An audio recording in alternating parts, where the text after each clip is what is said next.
WNBC went Total Request Radio on December 26, 1974, with Imus in the Morning beginning at 7 a.m. We stopped the phones at 5 p.m. New Year's Eve, December 31st. Response was overwhelming. We had 10 lines at Circle 61212. Operators were manning them 7 a.m. to 11 p.m. every day. How many operators were there? Well, a total number of about 9 operators. But you see, Bruce's son showed up and filled in the ranks during one of the times. We had secretaries here. We had 10 lines available, and most of the times we were taking care of them. Right. And how many calls did you receive?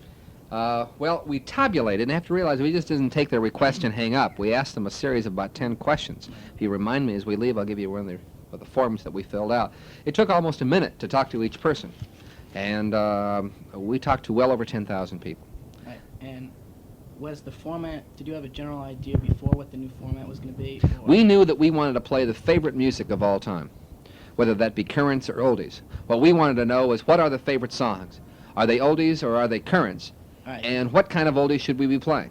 When you stopped the phones on December last 31st. day of the year, you tabulated it at that point? Or We were tabulating day to day. We had a pretty good idea by the 27th where we were going. Right. And when did you start production of the new jingles? When did we start production of the new jingles? November 5th. So the jingles fit into the format, right? Jingles would fit in just about any format. But, so that's what you're taking into account. Yes. So he's a jingle freak, so yeah.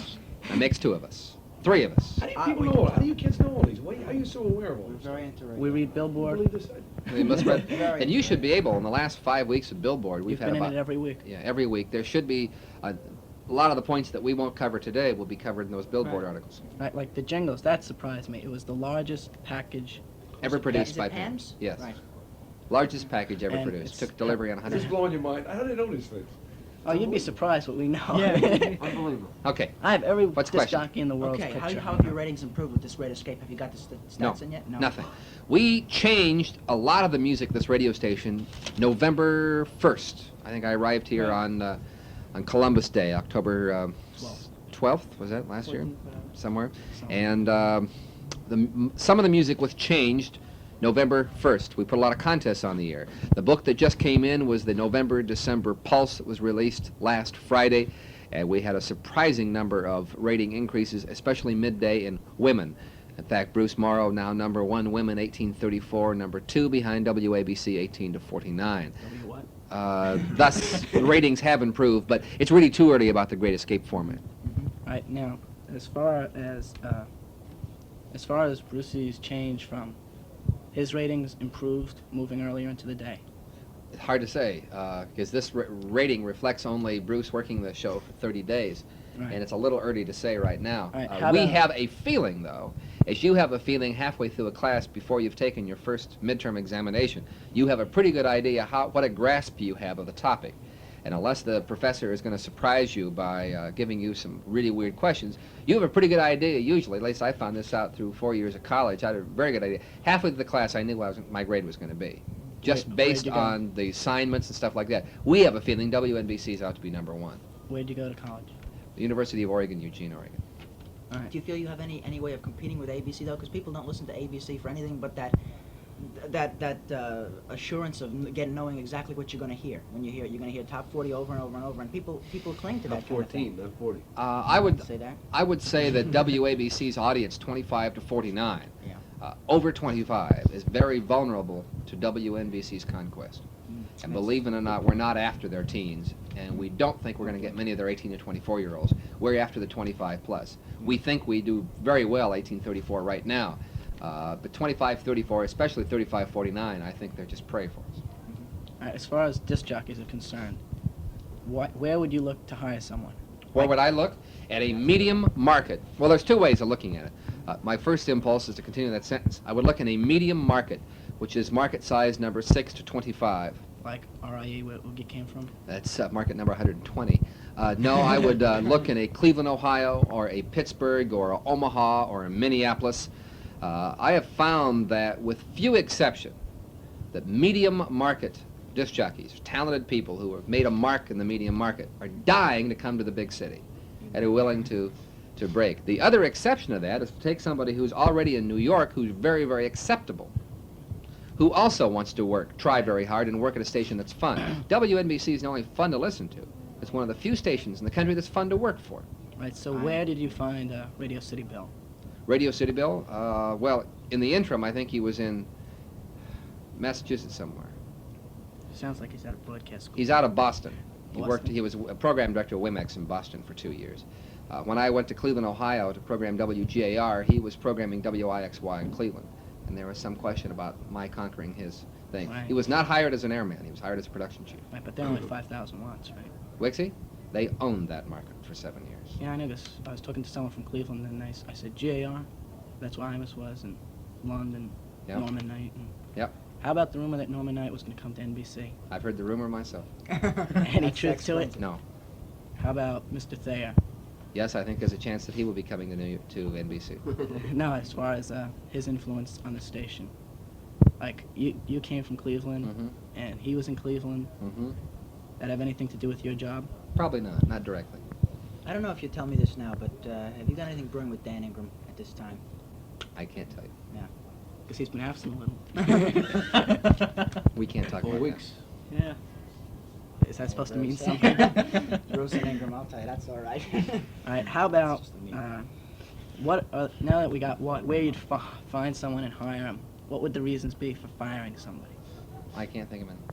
All right, then all right, you let Bob Fitzsimmons go for obvious reasons. Now, how about Tony Taylor? Let's put those obvious reasons on the table.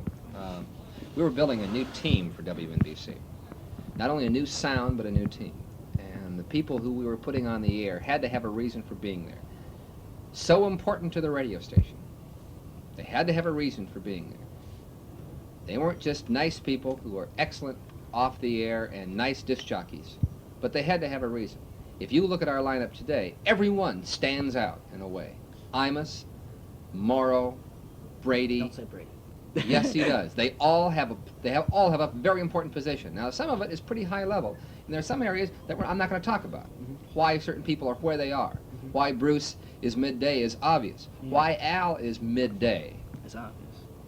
is not so obvious to most people. It's obvious. But it's very, very important why he is where he is between Vernon and Morrow.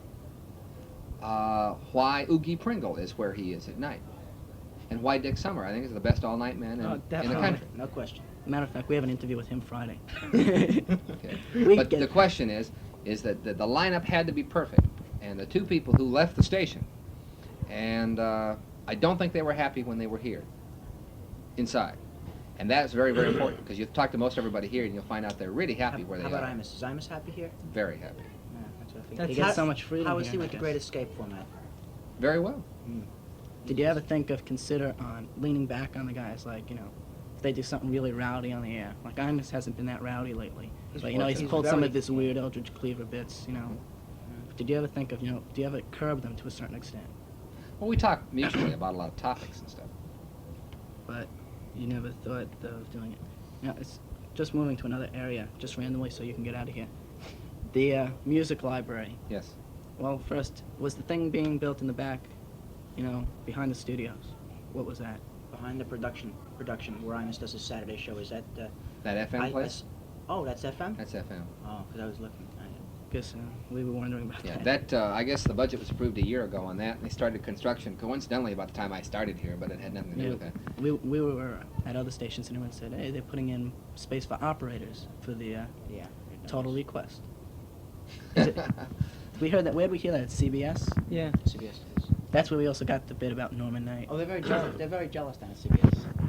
I believe it. They listen to you guys. They do. They're guys that paid. They're just paid to sit down and listen to the other stations. I guess you may have one or two there. You may do it yourself. But no, these guys really follow you very, very closely. Good. Well, we can't wait till they hear our format this weekend. What's this weekend? Can't tell you. Go ahead. All right, as far as disc jockeys picking music, when we talked to Imus about a year and a half ago, he claimed that he got total freedom. There was a certain amount of stuff that they were known to play. Now they get a music list. Yeah. I don't know what Imus is working under. I've only, as I say, been here for 120 What days. is the list composed of? How many oldies? Your ear will tell you. I can't tell you on this tape recording that we've played 3 oldies to 1 current, because that's the format, and I can't tell you that. Yeah. But if you listen, you'd probably be able to figure that the ratio is about 75 to 25.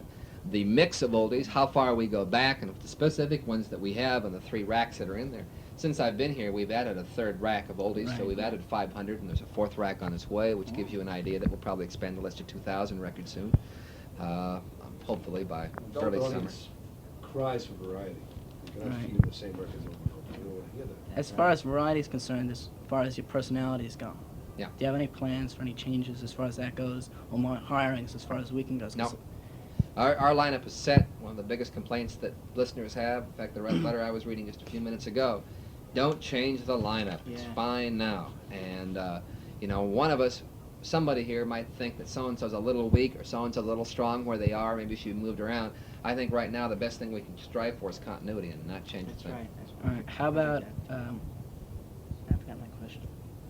As a breaker, a crazy question. Why was the phone number changed from Plaza 7 to Circle 6? Good story. Good story. Uh, We call that number so many times. Plaza that- 78866 is the combination, letters and numbers, of 3 radio stations and 1 television station. One of those radio and television stations, 7 and 77, is WABC. 88 is News Radio, and 66 is WNBC. I think it is grossly confusing. I thought it was confusing when I came here and was conversing with the general manager about it, and his secretary walked in, who's worked here for 9 years, and I asked her, what was the request number? She says, I don't know, I'll look it up for you. She couldn't remember it, which is another problem with confusing numbers. So I strive to find a number with combinations of 6s originally that can be said in 5 syllables or less, thus easily, rapidly said. Plaza 78866, 7 syllables, and takes a lot of time. 6, 6, 12, 12 can be said in just a few minutes. We're going to have to leave, John. Okay, 5 minutes? Okay. All right. Just Um, one.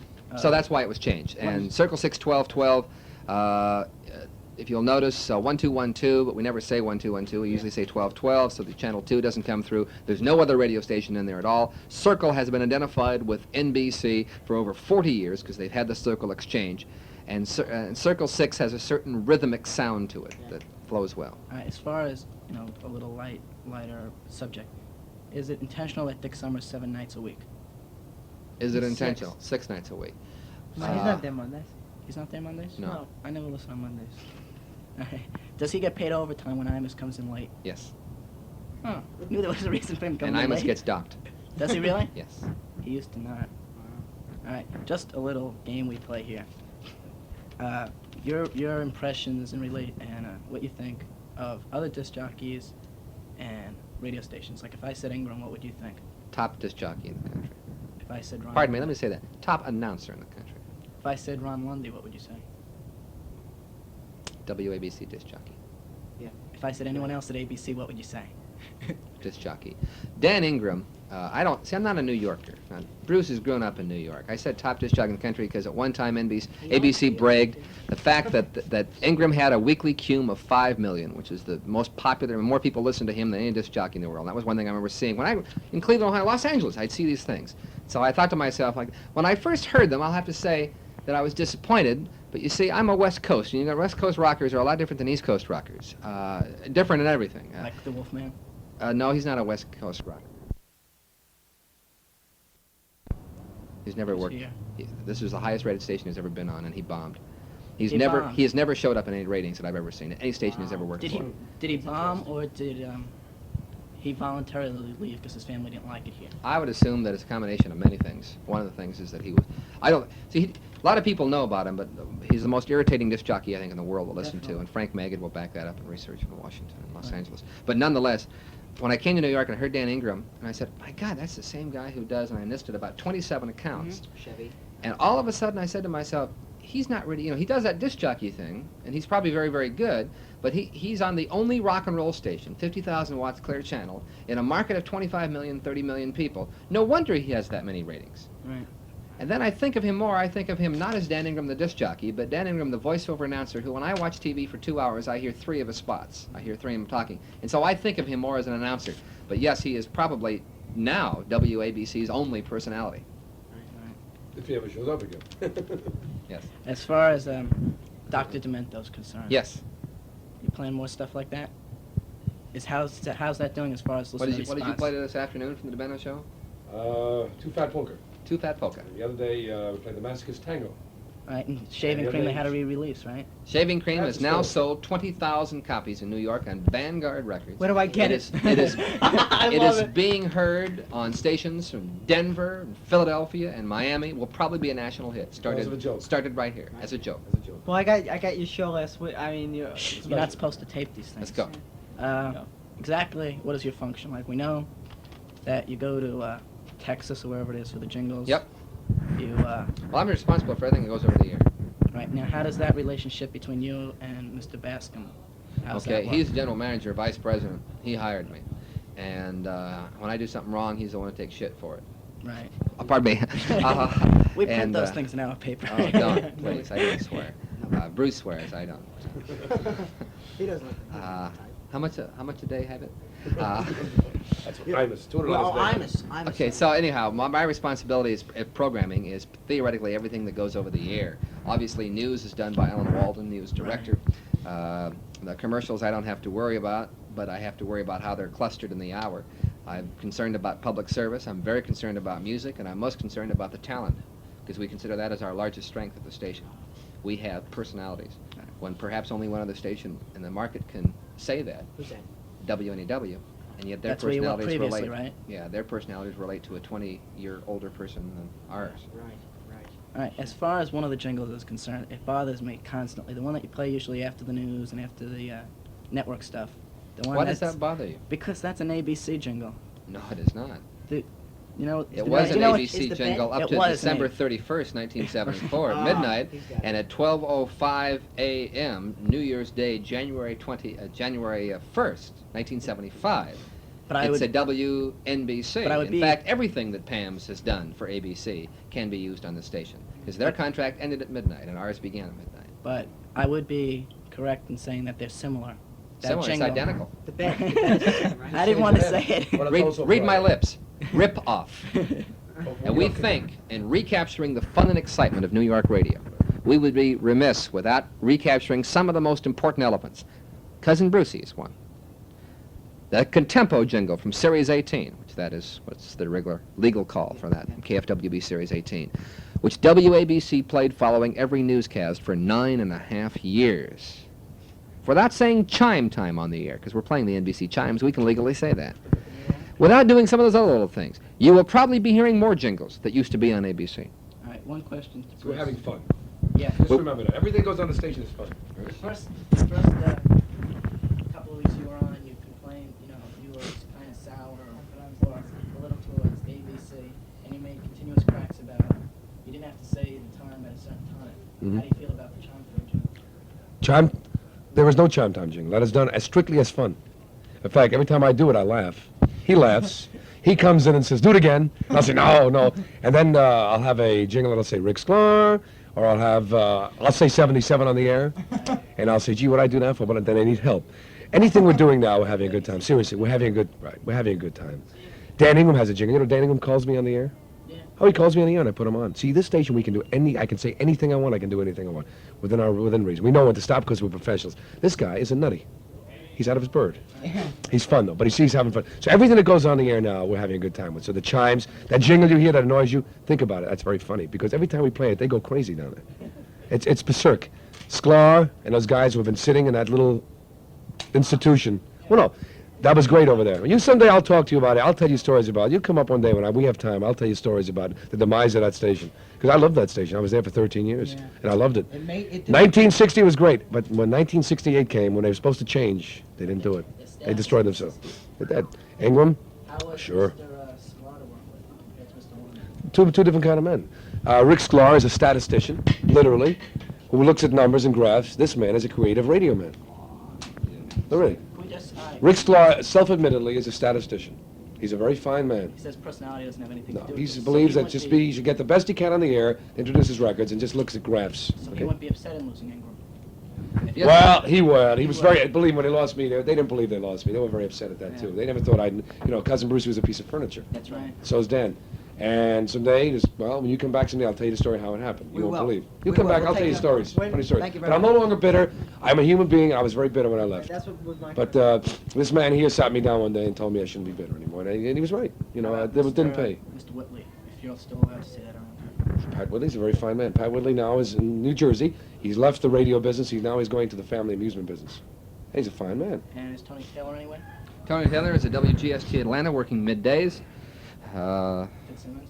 Bob Fitzsimmons, I think, is back in AEW. Yeah. I think he's working weekends over there, and he just picked up Ford. Oh, good for him. He picked up a major automotive account, or maybe it was Coca-Cola, a major account in freelance that will double his salary here. All right, could we just get a couple pictures, then you guys can leave? Yep. And maybe we could get into